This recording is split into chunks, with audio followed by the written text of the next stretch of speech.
let's talk about this upcoming tour in Brazil. How excited are you to return to Brazil a year and a half after your last visit?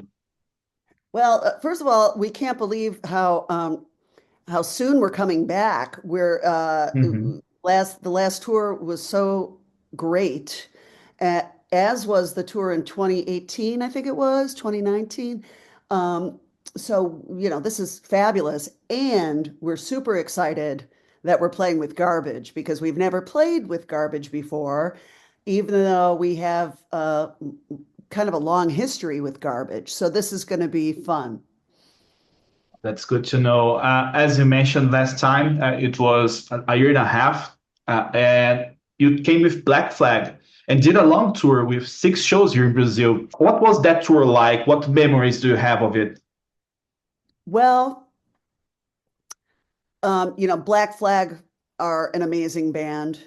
Uh, Jennifer and Susie go pretty far back with those guys too. So Susie's known Greg Ginn for, since the 80s or whatever. So that was very special for her. She was emotional. She was very emotional watching Black Flag. And I was impressed that the Brazilian audience, um, you know, uh, equally loved Black Flag and L7. So that was interesting to me because it's a little more just a little more separated the genres are a little more separated in the United States, like it's I mean, it's cool. Like L7 are often invited to punk rock festivals and stuff, and but to go back to back with Black Flag, and the audience receptive to both was very cool. That's good to know. And now you're coming with Garbage. As you mentioned before, you never played together, but how is your relationship with them? Well, we Butch Vig produced our album "Bricks Are Heavy" in Yes. 1992.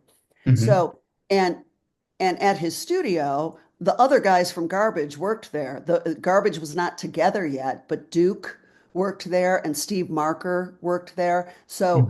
Um, so we know those guys too. But Butch, we always had a tight connection with because we were just hanging out with him the most, and we were in the studio recording with him the most. So that's going to be great. And Butch has a very good sense of humor. So, uh, you know, he's very classy, but he has a good sense of humor as well. So I really like that about Butch. And Shirley, I met a few years ago, but I mean, God, I guess it's been about 10 years now that I met Shirley. I met her at a restaurant and we both recognized each other and, you know, she slided into my booth and we just got to talking. And so we've been friends ever since. She's really great. That's amazing. And what do you think of their music? I love Garbage music. Uh, I think they've always had a very cool blend of rock and roll and electronica and pop and strangeness. They're a unique band. Shirley's got a great voice. The band always sounds great. The drum beats are great, whether you know, they have a combination of like samples and real drums, which is very cool and powerful. So, yeah, they're a unique, cool band, and I hope that Garbage fans in Brazil will like L7 because probably some of them have never heard L7. I don't know. Oh, I can guarantee you that they will like. Yeah, okay, good. Because, again, Garbage and L7 were kind of from a little bit different genres. And like I said, in the United States, sometimes that's more difficult for people to accept. We can be kind of narrow-minded in our musical interests a little bit here in the US, which is unfortunate. But we're looking forward to playing with Garbage. That's amazing. And not talking about L7, of course, what can fans expect regarding the set list? Will it be something close to the last shows you did last year, or are you thinking about changes for this time? we're going to have a few changes. There are some songs we have to play. We just, Mhm. it's like, when you go to see Prince, you want to hear like the hits, right? So it's Yeah, not like we've never had huge hits or anything like that, but there are some songs that, we must play because I don't want to disappoint our fans if they've never seen us before and they want to hear those songs, but we are going to have some changes in the set. So, but I'm not going to tell you what they are. of So course. you're going to just have to be surprised, Igor. Absolutely. But I was just asking if you are thinking about changes because you performed some concerts, I think December, November, I don't remember exactly when. I don't know if in the United States, but just wanted to know if it's the same set list from that most recent concerts, or if you're going to some changes in the set list. There will be changes. Oh, that's great. And Yeah, is there any song from your catalog that you would personally like to bring back, either for this tour or for the future? there are many. Igor, it's our 40th anniversary this year. Yeah. So, you know, our goal is to sprinkle in more and more songs that we have never played live before. And in May, we are going on a boat cruise for 3 days with a lot of punk bands, and they want us to play a different set every night. So we'll be playing every night on this cruise ship that goes down to the Bahamas, and so we're going to have to relearn quite a few songs that we have not played in a long time. So, but then, the next time we go to Brazil, there will be probably a whole bunch of songs that we have not played in a long time or ever. Right now, Dee just had knee surgery. So we are sprinkling in new changes into the set, but we can't do a lot at this time because she had knee surgery in January. So we're not getting a lot of rehearsal time in right now. So we've got to be very efficient in our song choices and not have stuff that we have to work out too much. You know what I mean? Yeah, absolutely. I understand that. Yeah. And your relationship with Brazil is long-standing since you came for the first time in 1993 at the Hollywood Rock Festival. You played with Nirvana on the same day, Alice in Chains and Red Hot Chili Peppers on the bill the next day. What memories do you have of that first time here in Brazil? Well, it was crazy, and we were very surprised at the love we got from the audience. Um, and we just had no idea that we were even known about in Brazil. And that those shows were amazing, and the lineup was great. So and it's the biggest crowd we've ever played to in Sao Paulo and then Rio. Those are the biggest crowds we've ever played to. But yeah, so that, and we were being followed around on the streets and all that stuff by the fans, and they met us at the airport. And so it was very crazy, and we had never experienced anything like that, nor have we since. So we have a very special place in our heart for you crazy maniacs in Brazil. Usually we do that. It's yeah, that was amazing, and I hear it's quite a remembered show in Brazil. So that's really cool. Because I feel Yeah, like, because I get asked that from you guys, and like from fans. And I mean, that's really cool. Like we're kind of part of like your guys, like, you know, is I guess rock and roll lives because of that show. You know what I mean? So uh, absolutely. yeah, right? I mean, that's what we hear. So that's really flattering and cool.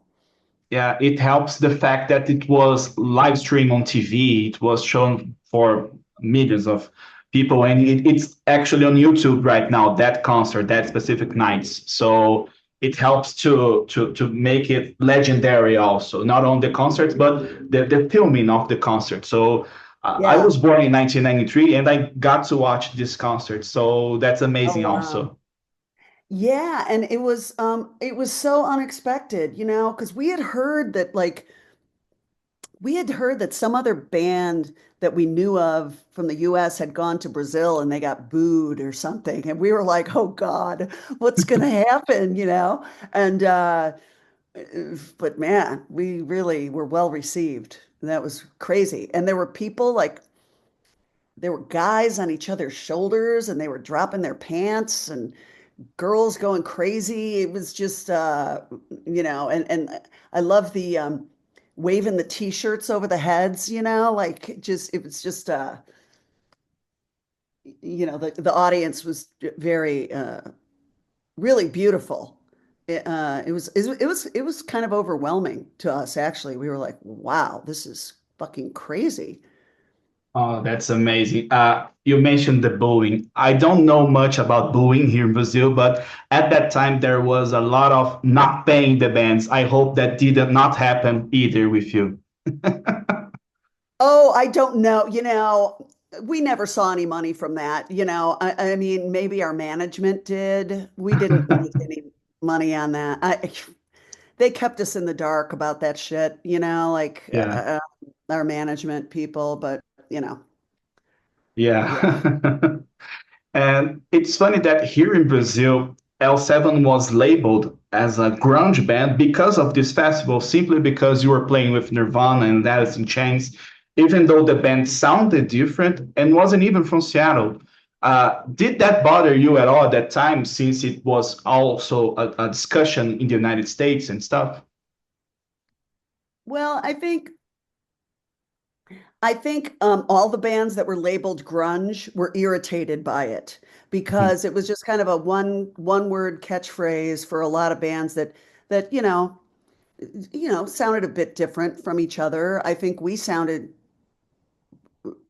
pretty different from all those other bands. You know, the word grunge is a funny word. It's you know, it's from the word grungy, that which is like dirty, you know, and Yeah. it's usually grungy is kind of referred to like as a motorcycle or like a, you know, just something kind of low down and greasy and dirty, you know. So I like the word grunge. I think it's a fabulous word, you know.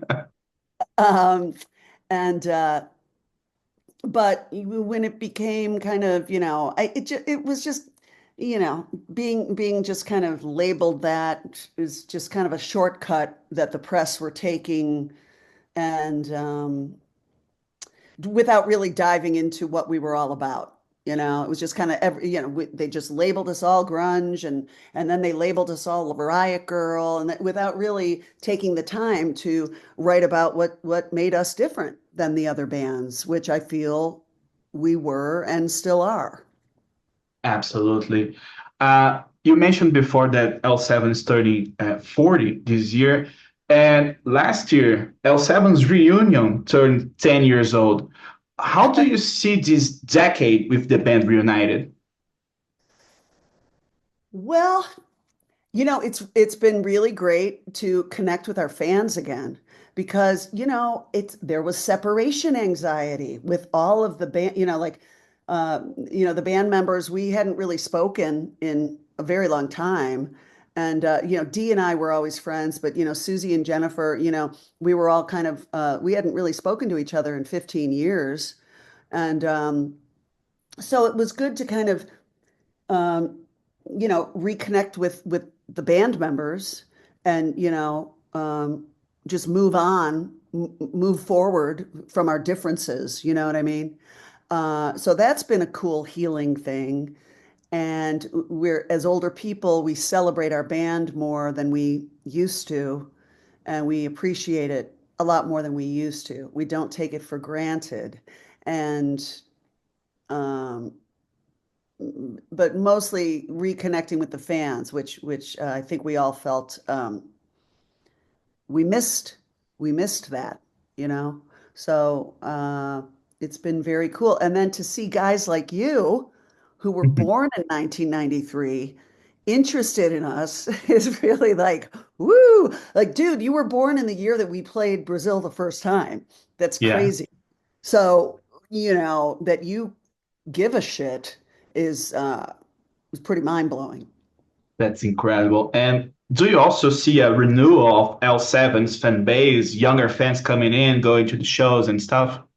Oh yeah. I mean, uh we have many young fans. There's a really great fan group on Instagram called L7 Brazil, and they're young women who follow us everywhere. And they've seen us in Spain and they've seen us in, but they're very fanatical and very loving. And they're crazy too. And we love that. They're cute and they're crazy and they follow us everywhere. So if you can check out that L7 Brazil Instagram site. And if you've got fans out there who really want a bit more of L7, check out we have a fan club on Patreon. So we're going to have some behind the scenes footage from the Brazilian tour up on Patreon. So you can see that. We probably won't post it to the Instagram or Facebook or YouTube, but it'll just be kind of special stuff for our fans who want to follow us. Well, that's good to know. And Yeah. what do you think has made L7's music so enduring? Like we are talking about renewing the L7 fan base. What do you think it has made it so enduring? Well, I think, probably people who write about music could probably um, maybe answer that question better than I could, but or if the fans could maybe answer that better than I could. But my theory is that our songs hold up somewhat. I listen to our songs. I was just listening to our old albums. I don't listen to our albums, but I was listening to stuff to see what we could add in the set, and I was like, oh, these are good songs, and they're meaningful, and I remember what they're about, and I think that they stand up for some people. And I also think that when you come see us live, we still put on a powerful performance. If I thought we sucked, I'd stop, but I think we still deliver. So, um, and then of course, for young women, we're for women, I guess. I think that they like that, and uh, I think we're older role models now, Igor, which is very important to these young people. Also kind of weird, right? Yeah. Oh yeah. Very strange. Very strange. But you know what's cool? Like we have idols who are older than us and they're still playing and they're still relevant and they're still cool. And so we've got really good role models out there in rock and roll, like we don't have to retire right now. We can go further. We can make more music. Why not? Absolutely. And I was just going to ask you about new music also, because it's been six years since the last album, Scatter the Rats. I'd like to know first, how do you see this album more than 5 years after its release? And second, if are there any plans to record new songs, a new album? There are no plans to record a new album at this time, but I do plan on recording some singles and maybe an EP. Uh, Albums are expensive to make, and we are not all in Los Angeles anymore, so it's a little harder for us to get together, So but I like the idea of doing singles and doing EP. So I think we'll do a couple new singles this year and maybe just put them out on the internet, maybe even for free. I don't know. But uh, that's the plan right now.